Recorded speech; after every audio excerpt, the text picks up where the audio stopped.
Packers finished 13-3 in the regular season, which they matched from a year prior. Uh, both years 13-3, both years looking really well. Both years made to the NFC Championship, and now Rodgers is 1-4 in NFC Championships. So, um, which it's got to be frustrating for him. I mean, obviously for that whole team, but for him to come out and give a MVP season, which I think he should win MVP, um, just because I look, and that's the thing is that when I think of MVP, it's like, oh, best player in the entire league.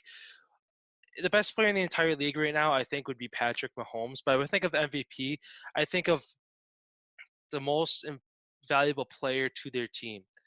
I think that the Chiefs can win games without Patrick Mahomes, but there is no way, and this has been shown when Rodgers has been hurt, the Packers can't win games without Aaron Rodgers. So I think that kind of gives him the upper hand in being the MVP this year, um, which I'm sure to him doesn't matter just because they didn't make it to the Super Bowl and didn't win another Super Bowl.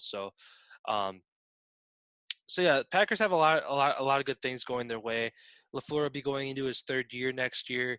Um, so and actually, just today I see that Mike Pettin, the defensive coordinator, is not coming back, which I'm okay with. He turned the defense around just because the defense has kind of been a laughing stock when it was under Dom Capers in the final couple of years, and they really should have moved on from Capers like 2 or 3 years sooner than they did. I don't know if it was just a good relationship there between him and Ted Thompson or the organization, whatever it was. Um, but yeah, it's good to see that the Packers are moving on from Mike Pettin qu- more quickly because they see that that's where um, their weak point is on that team. The offense is amazing. Obviously, you got Aaron Rodgers, who's going to be a first ballot Hall of Famer. Um, if he can get a couple more Super Bowls under his belt, I wouldn't put him above Tom Brady, but he could be in that conversation with Tom Brady as being one of the best quarterbacks of all time. Um, and then in the backfield, you got Aaron Jones, Jamal Williams, and AJ Dillon. Um, which, thinking back to the draft for the Packers, didn't make any sense whatsoever for them to go out and get Jordan Love.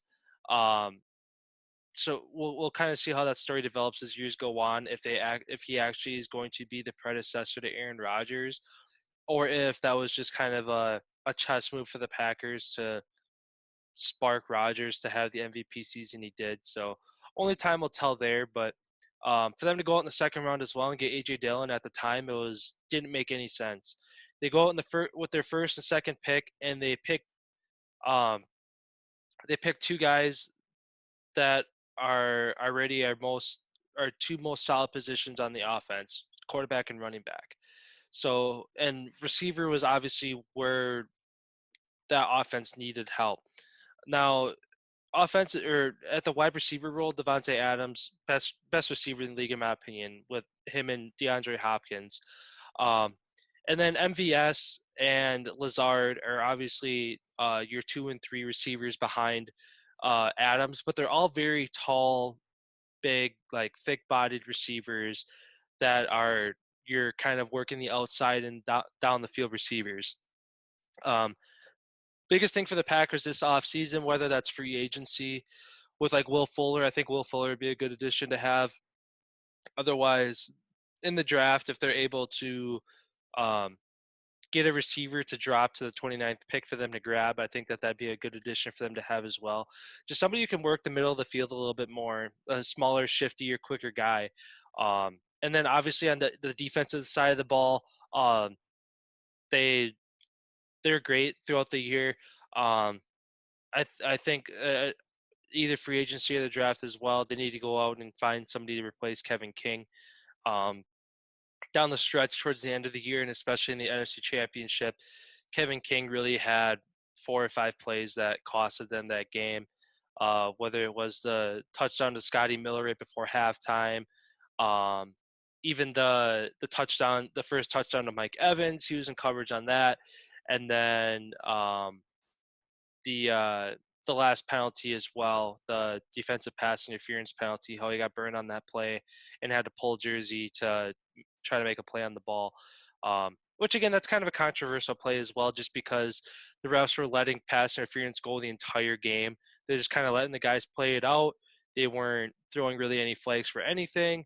So it was kind of frustrating to see them throw that towards the end of the game. Although I would agree that that was probably the the most noticeable pass interference play of the game. But I won't go too much into that.